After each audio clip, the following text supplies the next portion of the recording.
তুমি এক জীবনে সবার কাছে ভালো হতে পারবে না, চেষ্টাও করো না কখনো সবার কাছে ভালো হওয়ার জন্য, কারণ সবার কাছে ভালো হতেই হবে এমন মাথার দিব্যি কেউ তোমায় দেয়নি।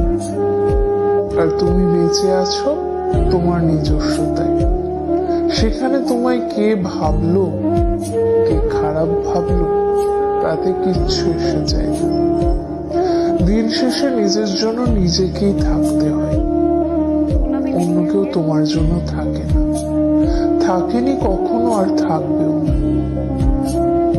কারোর কাছে তুমি ভালো, ভীষণ ভালো, আবার সেই তুমি কারোর কাছে খুব খারাপ, জঘন্য একজন মানুষ। সেটা কেমন করে হয়? প্রশ্নটা মনের মধ্যে আসতেই পারে। আসলে আমাদের কে ভালো ভাবছে আর কে খারাপ ভাবছে সেটা বিপরীতে থাকা মানুষটার মানসিকতার উপরই নির্ভর করে। সেই পরিপ্রেক্ষিতে অন্যের মানসিকতার পরিবর্তনের ভার তো তুমি নিতে পারবে না।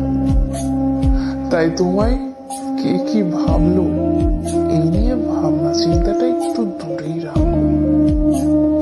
খেয়াল করে দেখলেই বুঝতে পারবে তোমার কথা বলার ধরনে তোমায় কেউ বলবে বাহ বেশ মিষ্টি ভাষী, আবার কেউ বলবে কি ন্যাকারে বাবা।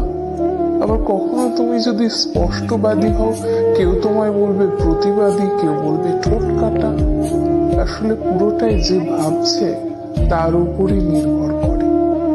এতে তোমার কিচ্ছু করার থাকবে না। এসব নিয়ে মাথা ঘামিয়ে চলবে? এসব নিয়ে মাথা না ঘামিয়ে নিজের কাজ করতে হয়।